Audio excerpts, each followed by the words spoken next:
करते हैं। राष्ट्रपति रामनाथ कोविंद के 4 दिवसीय यूपी दौरे का आज दूसरा दिन है। राष्ट्रपति रामनाथ कोविंद लखनऊ के कैप्टन मनोज पांडे सैनिक स्कूल के वर्षगांठ कार्यक्रम में शामिल हुए। इसके अलावा पूर्व सीएम संपूर्णानंद के नाम पर बने ऑडिटोरियम का उद्घाटन किया, जिसके बाद कल 28 अगस्त को राष्ट्रपति रामनाथ कोविंद गोरखपुर जाएंगे और आयुष यूनिवर्सिटी का शिलान्यास करेंगे। इसके अलावा गोरक्षकनाथ विश्वविद्यालय में अस्पताल भवन का भी इनॉग्रेशन महामहिम के हाथ होगा, जिसकी तैयारियों की जा रही है। 29 अगस्त को रविवार को राष्ट्रपति कोविंद लखनऊ के चारबाग स्टेशन से सुबह 9 बजे अयोध्या के लिए निकलेंगे। चारबाग पर प्रेसिडेंशियल ट्रेन उनका इंतजार करेगी, जिससे सुबह 11:30 बजे राष्ट्रपति अयोध्या पहुंचेंगे और रामलला के दर्शन करेंगे। बीएसपी सुप्रीमो मायावती ने प्रेस कॉन्फ्रेंस कर कांग्रेस पार्टी पर बड़ा हमला बोला। मायावती ने कहा कि कांग्रेस पार्टी पूंजीपतियों की पार्टी है, कांग्रेस को उम्मीदवार नहीं मिलते। कांग्रेस पैसे लेकर अपने उम्मीदवार चुनाव में खड़े करती है। साथ ही मायावती ने कहा कि जनता ने पूरी तरह से कांग्रेस को नकारा है। आगरा में जहरीली शराब से हुई मौतों के मामले में पीड़ित परिजनों ने आज दोपहर 3 बजे ग्राम देवरी, उसके बाद गढ़ी, जहान सिंह और कोलारा कला आदि में पूर्व मंत्री प्रदीप जैन आदित्य और पूर्व मंत्री सतीश शर्मा गांव पहुंचकर मुलाकात करेंगे। सीएम योगी आदित्यनाथ के जनता दर्शन और किसानों के साथ संवाद को लेकर कांग्रेस प्रवक्ता अंशु अवस्थी ने तंज कसा। अंशु अवस्थी ने कहा कि मुख्यमंत्री श्री आदित्यनाथ जी जनता दर्शन के किसानों से मिलने का इवेंट करते हैं और जो किसान लगातार प्रदर्शन कर रहे हैं उनसे मिलने का नैतिक साहस नहीं जुटा पाते। दिवंगत कल्याण सिंह के सम्मान में यूपी सरकार ने बड़ा कदम उठाया। मुख्यमंत्री योगी आदित्यनाथ ने लखनऊ में कैंसर संस्थान और बुलंदशहर में गवर्नमेंट मेडिकल कॉलेज का नाम कल्याण सिंह के नाम पर करने का फैसला किया। डिप्टी सीएम के मुताबिक इन प्रस्ताव को जल्द ही कैबिनेट में पास कर दिया जाएगा। इससे पहले पूर्व सीएम दिवंगत कल्याण सिंह को श्रद्धांजलि देने के लिए डिप्टी सीएम केशव प्रसाद मौर्य ने 2 दिन पहले अयोध्या समेत 6 जिलों के एक सड़कों का नाम कल्याण सिंह को समर्पित करने का ऐलान किया था। इसके मुताबिक अयोध्या में राम मंदिर की तरफ जाने वाली सड़क कल्याण सिंह मार्ग के नाम से जानी जाएगी। प्रदेश के राज्य मंत्री कपिल देव अग्रवाल और विधायक उमेश मलिक विशेष एमपी एमएलए कोर्ट में 5 घंटे से ज्यादा समय तक न्यायिक हिरासत में रहे। इस दौरान उनके जमानत प्रार्थना पत्र पर कोर्ट में बहस हुई। शाम को कपिल देव अग्रवाल को 2 मामलों और उमेश मलिक को 1 मामले में जमानत मिल गई।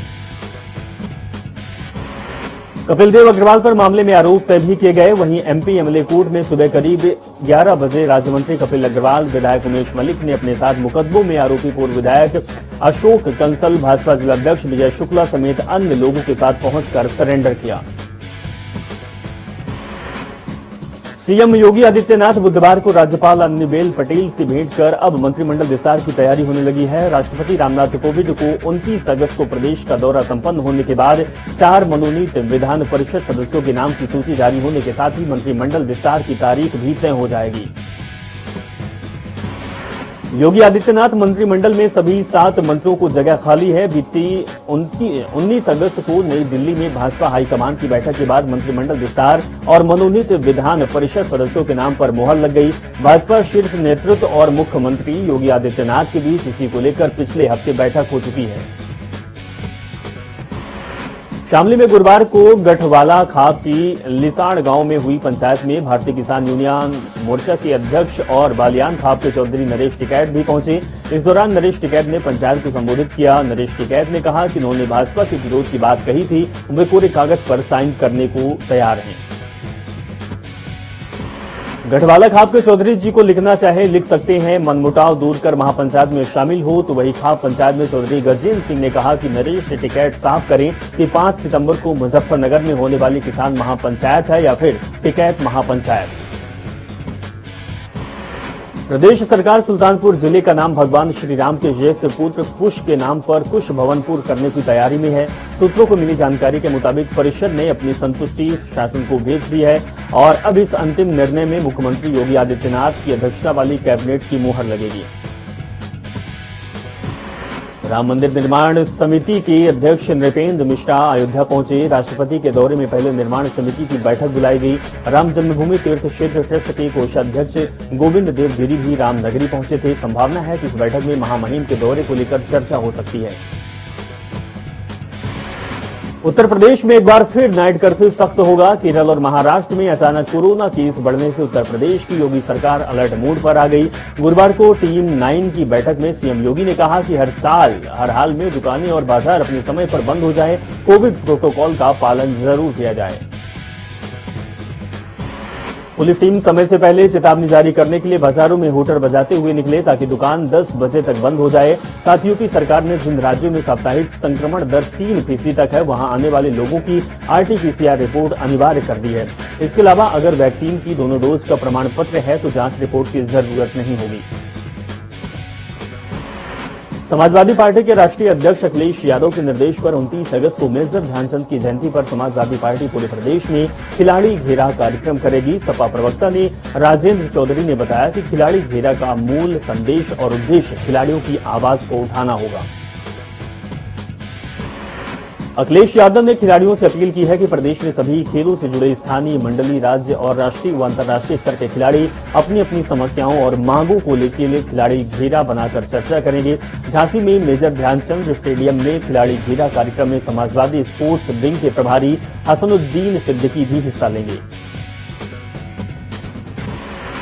69,000 शिक्षक भर्ती में 22,000 सीटों को जोड़ने की मांग को लेकर लगातार कई दिनों से विरोध प्रदर्शन चल रहा है। ऐसे में कल फिर एक बार अभ्यर्थियों ने सीएम आवास के बाहर कूच किया और उसके बाद अब अभ्यर्थी शिक्षा मंत्री सतीश द्विवेदी के आवास के बाहर प्रदर्शन कर रहे। मौके पर मौजूद पुलिसकर्मियों ने अभ्यर्थियों को हिरासत में लेकर इको गार्डन भेजा। मुजफ्फरनगर के खतौली सीट से बीजेपी विधायक विक्रम सिंह सैनी की बड़ी राहत मिली है। दिसंबर 2007 में असलम नाम के युवक ने विधायक पर मारपीट और गाली गलौज करने को लेकर मुकदमा दर्ज कराया था। वहीं कल इस केस में विधायक को स्पेशल MP MLA कोर्ट से बाइज्जत बरी कर दी गई है। मैनपुरी में सपा के समर्थक में महान दल की जन आक्रोश यात्रा निकाली। इस यात्रा में राष्ट्रीय अध्यक्ष केशव देव मौर्य और पूर्व सांसद तेज प्रताप यादव सहित तमाम नेता मौजूद रहे। वहीं महान दल के राष्ट्रीय अध्यक्ष केशव देव मौर्य ने बीजेपी को घेरा। उन्होंने कहा कि बीजेपी से जनता नाराज है। फर्रुखाबाद के मेरापुर थाना क्षेत्र के सटिंगसा मार्ग पर तेज रफ्तार DCM और बोलेरो आपस में भिड़ गई, जिसमें 2 महिलाओं की मौके पर ही दर्दनाक मौत हो गई और 13 लोग गंभीर रूप से घायल हो गए। जिसके बाद सूचना पर पहुंची पुलिस ने सभी घायलों को CHC में भर्ती कराया। कानपुर देहात में दबंगों के डर से करीब 30 परिवारों ने गांव छोड़ दिया। ग्रामीण गांव के बाहर खेतों और सड़कों पर आशियाना बनाकर रहने को मजबूर हो गए।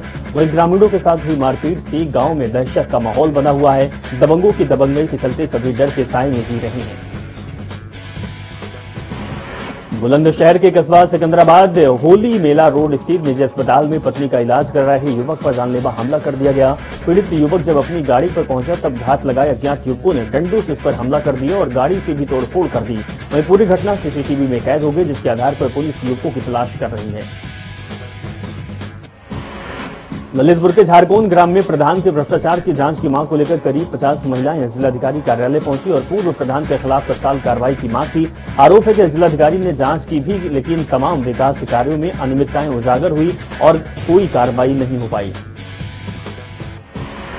बदायूं में उझानी कोतवाली क्षेत्र के कछाना गांव गंगा नदी के पुल से युवक ने गंगा नदी में छलांग लगा दी, जिसके बाद मौके पर पहुंची पुलिस ने गोताखोरों की मदद से 1 घंटे में रेस्क्यू के बाद शव को बाहर निकाला। मथुरा के बरसाना में विकास और सुंदरीकरण को लेकर तीर्थ विकास ट्रस्ट ने बरसाना वासियों के साथ बैठक की। गाड़ियों को मंदिर जाने से रोकने में बरसाना में रोजगार बढ़ेगा और रोजगार को लेकर बरसाना वासियों का पलायन भी रुकेगा। शाहजहांपुर के RC मिशन क्षेत्र में सोशल मीडिया पर एक वीडियो जमकर वायरल हो रहा। वीडियो में संपत्ति के विवाद के चलते कुछ लोग इस युवक को सरेआम पीट रहे, यहां तक कि युवक को कुएं में ढकेलने का प्रयास भी किया जा रहा। वहीं युवक ने थाने में शिकायत दर्ज कराकर न्याय की गुहार लगाई है। All India Muslim personal law board ने अपने संस्था से मिलते जुलते नाम से बने बोर्ड के मामले में स्पष्टीकरण दिया है। All India Muslim personal law board का कहना है कि उनका Muslim personal law board of India नामक संस्था से नहीं कोई संबंध। All India Muslim personal law board सन 1973 में स्थापित हुआ था। आपको बता दें कि all India Muslim personal law board मिलती जुलती संस्था 2 दिनों से राजधानी लखनऊ में बैठकें कर रही है, जिसके बाद मौलाना खादिज सैफुल्लाह रहमानी ने इस तथ्य जारी किया है। मथुरा में श्री राम जन्माष्टमी के अवसर पर 30 और 31 अगस्त की रात 12 बजे सभी मंदिरों में 5 मिनट के लिए घंटा एवं शंख बजेगा और साथ ही हरिनाम कीर्तन किया जाएगा। बताया जा रहा है कि इस बार ये उत्सव 3 दिन तक मनाया जाएगा, जिसके लिए जिला प्रशासन ने जनपदवासियों से आग्रह किया कि वो घर से रहकर भी शंखनाद कर सकते हैं। आगरा के ब्लॉक पिनाहट क्षेत्र के गांव भद्रौली निवासी सीआरपीएफ जवान केशव सिंह तोमर की ड्यूटी के दौरान हादसे से मौत हो गई, जिसके बाद शहीद जवान का पार्थिव शरीर गांव पहुंचा तो अंतिम दर्शन के लिए भारी संख्या में लोग इकट्ठा हो गए। पूरे सम्मान के साथ गार्ड ऑफ ऑनर देकर जवान के पार्थिव शरीर की अंत्येष्टि की गई। बांदा के चुंगी चौकी क्षेत्र में चोरों के हौसले बुलंद होते नजर आ रहे हैं। लगातार 3 दुकानों से 1 महीने में 3 बार चोरी की घटना सामने आई। बता दें कि चौकी से महज कुछ ही दूरी पर चोरी हुई। वहीं व्यापारियों ने एसपी से कार्रवाई करने की मांग की है। लखनऊ के ठाकुरगंज थाना क्षेत्र में नदी में एक युवक का शव तैरता हुआ मिला, जिसके बाद सूचना पर पहुंची पुलिस ने गोताखोरों की मदद से शव को बाहर निकाला और पोस्टमार्टम के लिए भेज दिया। वहीं मृतक की पहचान अभी तक नहीं हो पाई। बादा में गांव के दबंगों ने मासूम के साथ कुकर्म कर घिनौनी घटना को अंजाम दिया, जिसके बाद आरोपियों ने जान से मारने और प्राइवेट पार्ट में पेट्रोल डालने की धमकी दी। वहीं पीड़ित के परिजनों का आरोप है कि जब शिकायत करने थाने पहुंचे तो पुलिस ने गाली गलौज करके भगा दिया। आगरा के थाना कमला नगर क्षेत्र के नेशनल हाईवे के ब्रिज से युवक ने छलांग लगा दी, जिसके बाद युवक की हालत गंभीर बताई जा रही। वहीं मौके पर पहुंची पुलिस ने घायल युवक को अस्पताल में भर्ती कराया। फिलहाल अभी युवक की पहचान नहीं हो पाई है। कानपुर के रुद्रा थाना क्षेत्र में साइकिल फिसलने से मासूम की तालाब में गिरकर मौत हो गई। मासूम डिब्बे में पानी भरकर साइकिल से घर जा रहा था। वहीं सूचना मिलते ही मौके पर पहुंची पुलिस ने शव को कब्जे में लेकर पोस्टमार्टम के लिए भेज दिया।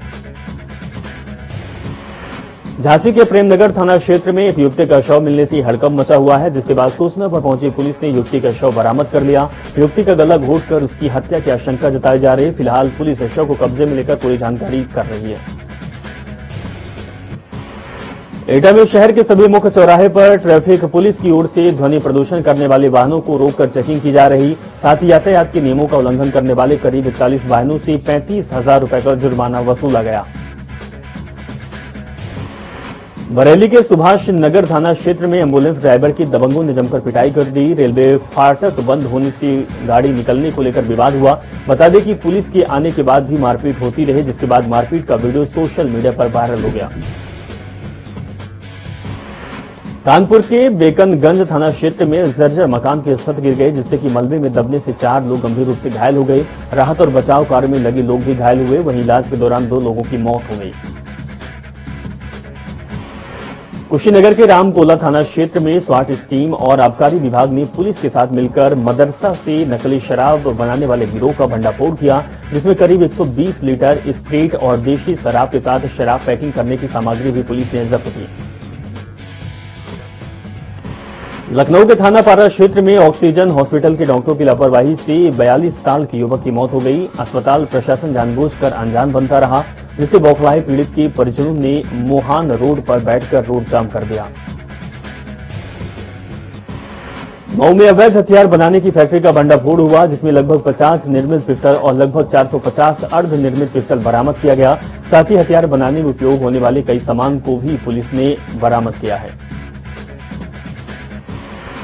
श्रावस्ती में वैक्सीनेशन की रफ्तार सुस्त पड़ती नजर आ रही। अब तक सिर्फ 3,98,807 लोगों को ही कोरोना वैक्सीन लगाई गई। इसमें महज 39,711 लोगों को सेकंड डोज लगवाई है।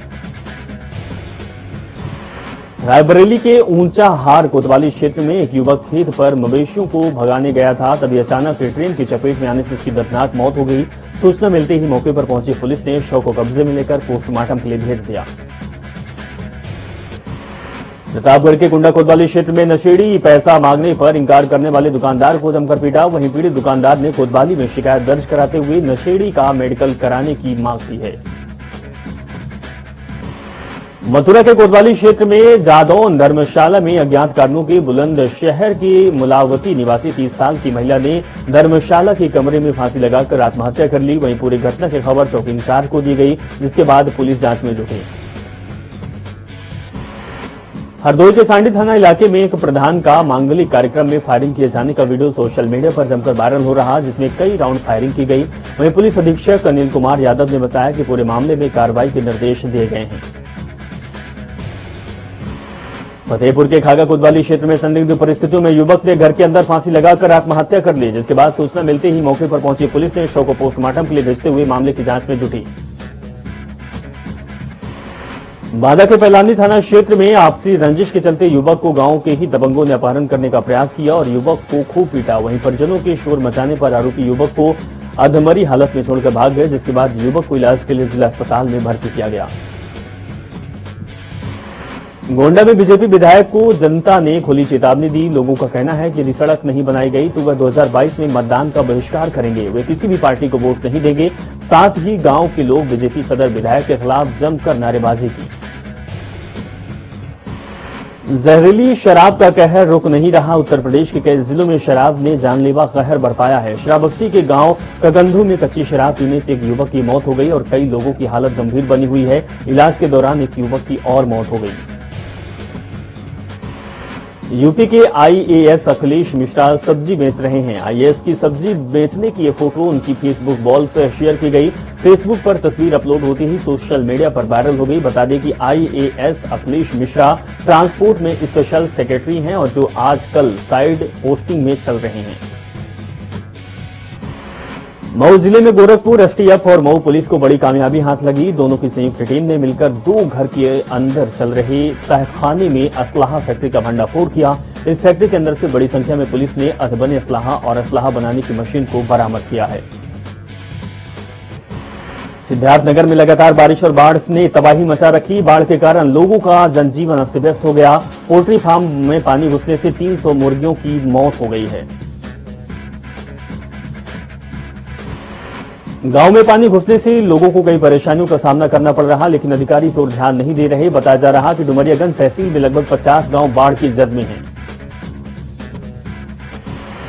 गाजियाबाद के बाजार में मारपीट का एक वीडियो सोशल मीडिया पर तेजी से वायरल हो रहा। वीडियो में पैरोल पर जेल से आए शातिर बदमाश ने अपने गुर्गे के साथ मिलकर एक युवक की जमकर पिटाई कर दी। वहीं बाजार में खड़े कुछ लोगों ने इस मारपीट का वीडियो बनाकर सोशल मीडिया पर वायरल कर दिया।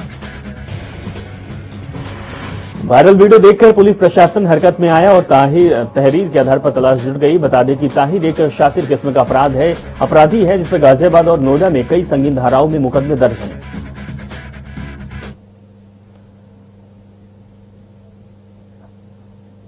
इसी बीच एक बड़ी खबर आपको बता दें, देहरादून से बड़ी खबर आ रही है। ऋषिकेश और देहरादून को जोड़ने वाला पुल टूटा है। बड़ी खबर आपकी टीवी स्क्रीन पर। देहरादून से बड़ी खबर, टूटे पुल में कई वाहन फंसे हुए हैं। कई लोगों की जान भी इस पर मुश्किल में आ पड़ी है। आने जाने वाला रास्ता टूट चुका है। राहत और बचाव का काम शुरू है। बड़ी खबर आपको दिखा रहे हैं देहरादून से। लगातार हो रही बारिश की वजह से ये पुल टूटा है। तस्वीर भी सबसे पहले आप जनता टीवी पर देख रहे हैं। देहरादून की तस्वीर है जहां पर ऋषिकेश हाईवे का ये पुल है जो कि तेज बारिश और नदी के बहाव की वजह से टूटा है। तस्वीर हम आपको दिखा रहे हैं। वाहन भी फंसे हुए हैं। तो तेज रफ्तार पानी की वजह से ये बड़ा हादसा हुआ है। लगातार पहाड़ी इलाकों में बारिश का कहर जारी है। मूसलाधार बारिश की वजह से जनजीवन अस्त व्यस्त होता नजर आ रहा है। और तस्वीर आपकी टीवी स्क्रीन पर जिसमें एक पुल टूट गया है। कई वाहन भी इस पुल में फंसे हुए हैं। हालांकि बचाव कार्य अभी भी जारी है, लेकिन जिस तरीके की लगातार बारिश हो रही है उससे लोगों का अब जीना भी दूभर हो गया है। तो इस बड़ी खबर के साथ इस बुलेटिन में बस इतना ही और खबरों के लिए आप जुड़े रहें और देखते रहें जनता टीवी। नमस्कार।